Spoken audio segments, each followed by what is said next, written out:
Hello everyone. दोस्तों, आप सभी को पता होगा कि इंटर स्तरीय वैकेंसी जिसका आप सभी का इंतज़ार था आ चुका है और उसका रजिस्ट्रेशन जो है 20 मई से स्टार्ट होने वाला है। लेकिन इसके पहले आपको यह चेक करना है कि इसके लिए हमारे पास वैलिड डॉक्यूमेंट है या नहीं है।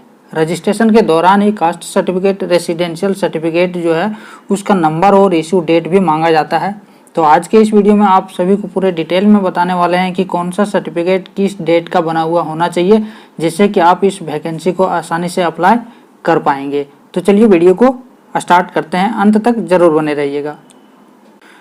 सबसे पहले बात करते हैं दोस्तों रेसिडेंशियल सर्टिफिकेट के लिए कि रेसिडेंशियल सर्टिफिकेट जो है किस लेवल का और किस डेट का बना हुआ होना चाहिए, जिससे कि हम इसमें रिजर्वेशन ले सकते हैं। तो सबसे पहला है इसमें कि जो एसडीओ लेवल का जो सर्टिफिकेट होगा रेसिडेंशियल, वो 2/6/2016 का या इसके बाद का बना हुआ होना चाहिए। तो ये डेट आप ध्यान में रखेंगे कि जो रेसिडेंशियल सर्टिफिकेट है वो एसडीओ लेवल का अगर 2 जून 2016 का या इसके बाद का बना हुआ है तो वह आपका वैलिड है।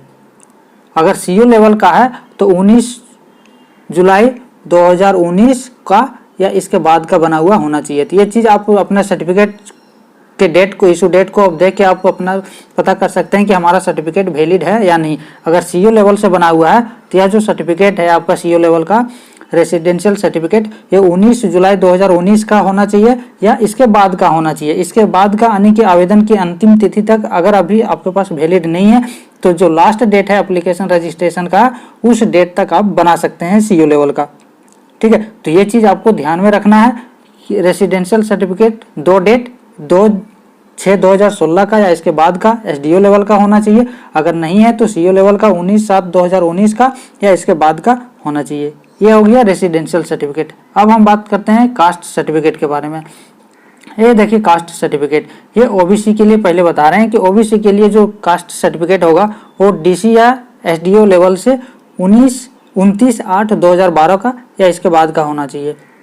डीसी या एसडीओ लेवल का 29 अगस्त 2012 का या इसके बाद का होना चाहिए। लेकिन अगर दोस्तों इसका जो वैलिडिटी अगर ख़त्म हो गया है, जो डीसी एसडीओ लेवल का जो 2012 का है, अगर इसका वैलिडिटी ख़त्म हो गया है तो इसके लिए क्या होगा, एक सेल्फ डिक्लेरेशन फॉर्म जो है आपको देना पड़ेगा।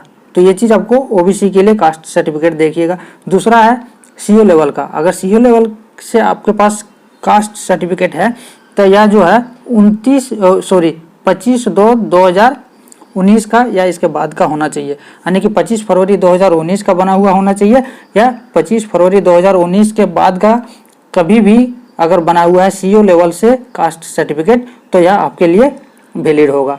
तो ये ओबीसी के लिए था। ठीक है, अब हम बात करते हैं caste certificate for SC ST के लिए। तो डीसी या एसडीओ लेवल का कभी बना हुआ अगर है एससी एसटी के लिए तो वो वैलिड है आपका। ठीक है, और सीओ लेवल का अगर बना हुआ है तो आपको 25/2/2019 का होना चाहिए या इसके बाद का कभी बना हुआ है तो वो आपका वैलिड माना जाएगा। तो ये आप ध्यान रखेंगे कि अगर कास्ट सर्टिफिकेट जो है एससी एसटी के लिए 25 फरवरी 2019 का या इसके बाद का अगर है आपके पास तो वैलिड है, और नहीं है तो आप इसे बनवा सकते हैं जब तक इसका रजिस्ट्रेशन का लास्ट डेट है तब तक।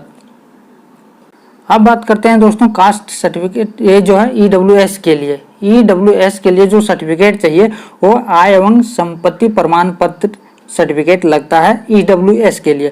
तो इसके लिए आप किस लेवल से बना सकते हैं, आप डीसी लेवल से बना सकते हैं, एसडीओ लेवल से बना सकते हैं और सीओ लेवल से बना सकते हैं। तो जो लोग ईडब्ल्यूएस कैटेगरी में आते हैं वो अपना आय एवं संपत्ति प्रमाण पत्र जो है डीसी लेवल, एसडीओ लेवल और सीओ लेवल से अगर बना हुआ है तो बहुत ही अच्छी बात है। अगर नहीं बना हुआ है तो ये आप बना सकते हैं, और ये आवेदन करने की जो अंतिम तिथि है 19/6/2022, इस डेट तक अगर आप बना लेते हैं तो आपका वैलिड माना जाएगा।